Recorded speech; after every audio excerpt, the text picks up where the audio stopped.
The Alborada del Gracioso, which literally means Grazioso's Aubade or the Serenade of the Clown, but the word clown doesn't really get the whole idea across. Gracioso is actually a character, a jester from Spanish comedy of the 16th century.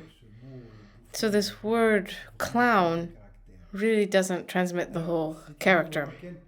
This piece, to cite Roland Manuel, the dry and biting virtuosity is contrasted Spanish style with the swooning flow of the lovelorn melodic line which interrupts the angry buzzing of guitars. The tempo indicated by Ravel is truly very fast.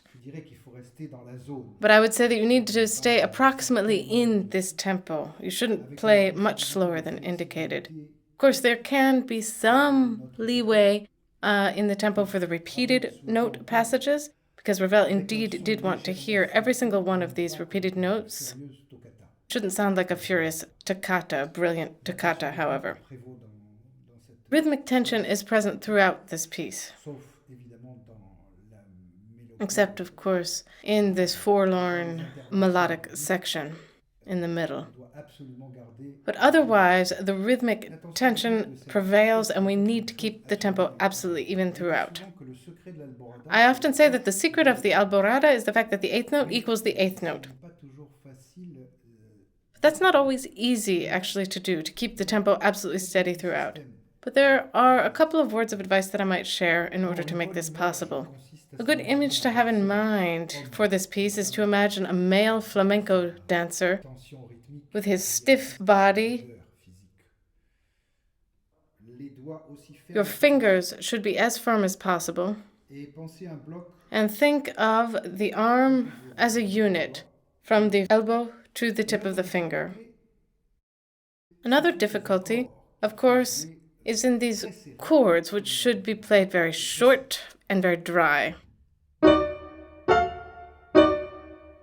The finger actually has very little work to do here. If you play them with your fingers like that,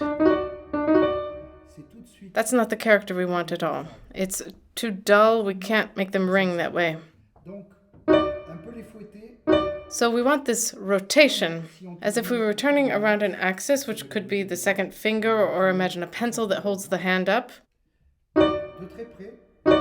Very close to the keys, with this gesture.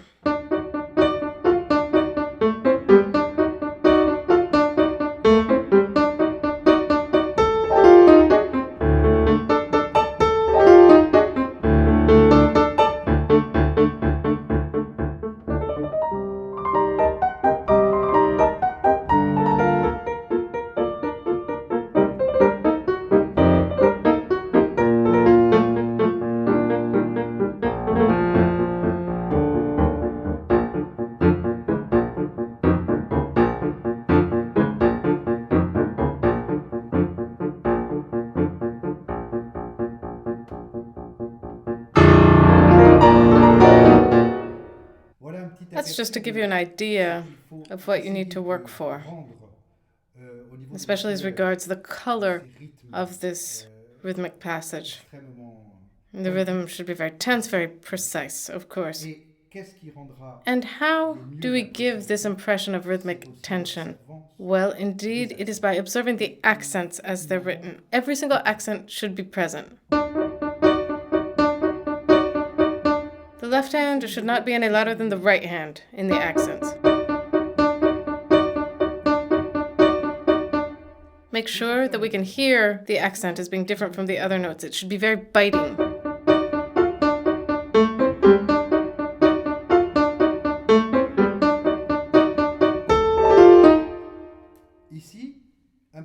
In this passage, I have a proposal for you. Take the D in the left hand with this fingering, 1, 2, 1, 2, and this little imitation of the castanets in the right hand should be done just like this quickly arpeggiated chord at the beginning by actually rotating around an axis.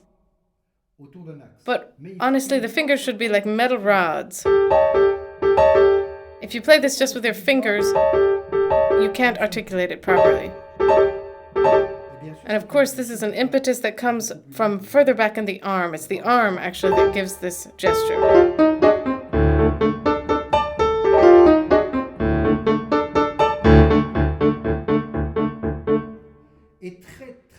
And very little pedal throughout. Honestly, the pedal weakens the sound if you use too much of it. I use a drop of pedal on the A that's accented. Perhaps a bit on the beginning of this ascending figure.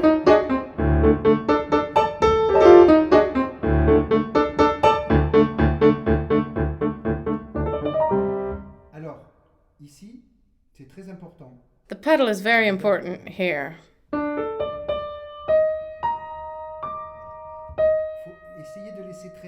As best you can, hold on to the second finger. The fingering would be 1, 3, 5, 1, 2, 4, 5. Because you need to hold on to this harmony for the beginning of the following bar. So we need to be able to hear that.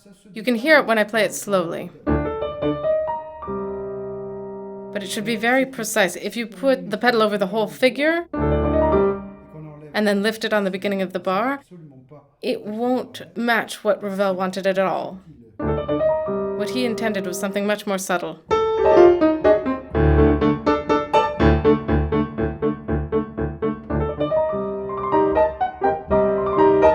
Now, regarding the fingering, 3, 5, 3, 2, then 1, 2, 5, followed by 3, and then 1, 2, 5 again.